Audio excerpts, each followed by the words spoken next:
Hello everyone, আসসালামু আলাইকুম। আমার আজকের ভিডিওতে তোমাদের সবাইকে স্বাগত জানাচ্ছি। আজকে আমি তোমাদের সাথে ইজি, কুইক এবং টেস্টি একটা চিকেন ফ্রাই শেয়ার করব। আশা করছি আমার পুরো ভিডিওতে তোমরা সবাই সাথে থাকবে।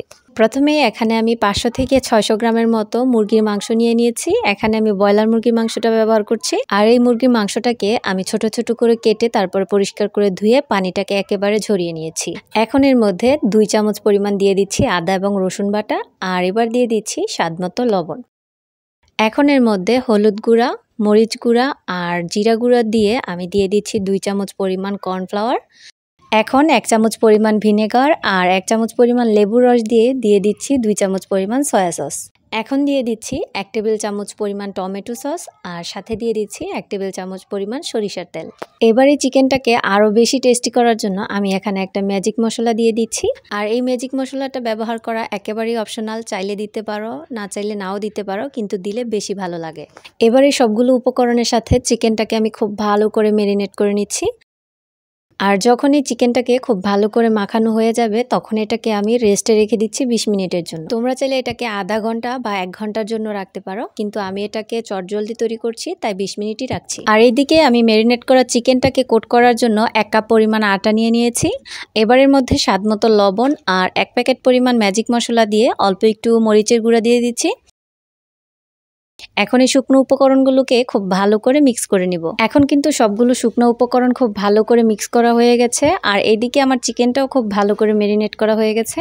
এখন এই চিকেনগুলোকে কোট করার জন্য আমি আটার বাটির সাথে আর একটা বাটিতে পানি নিয়ে নিয়েছি। এখন এক এক করে আমি চিকেনগুলোকে আটার মধ্যে দিয়ে দিচ্ছি আর খুব ভালো করে কোট করে নিচ্ছি।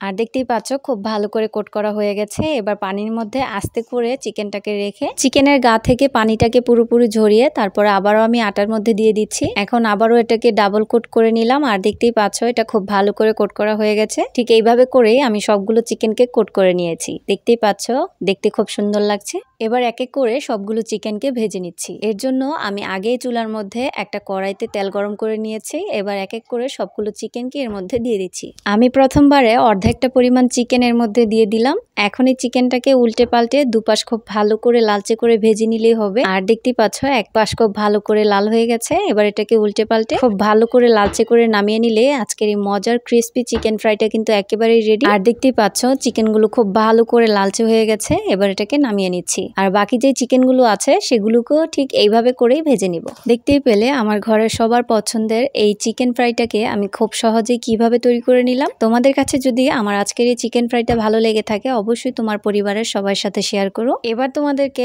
একটা ফ্রাই ভেঙে দেখাচ্ছি এর ভিতরটা কিরকম হয়েছে। উপরটা কিন্তু অনেক ক্রিস্পি হয়েছে আর ভিতরটা দেখতেই পাচ্ছ মাশাআল্লাহ অনেক সুন্দর হয়েছে। আজকের এই চিকেন ফ্রাইটা কিন্তু খেতে ভীষণ ভালো লাগে। অবশ্যই বাসায় তৈরি করে দেখতে পারো। যদি ভালো লেগে থাকে অবশ্যই কমেন্টে জানিও। আর ভিডিওটাতে ছোট্ট একটা লাইক করে শেয়ার করতে ভুলো না। সকলেই ভালো থেকো, সুস্থ থেকো। আল্লাহ হাফেজ।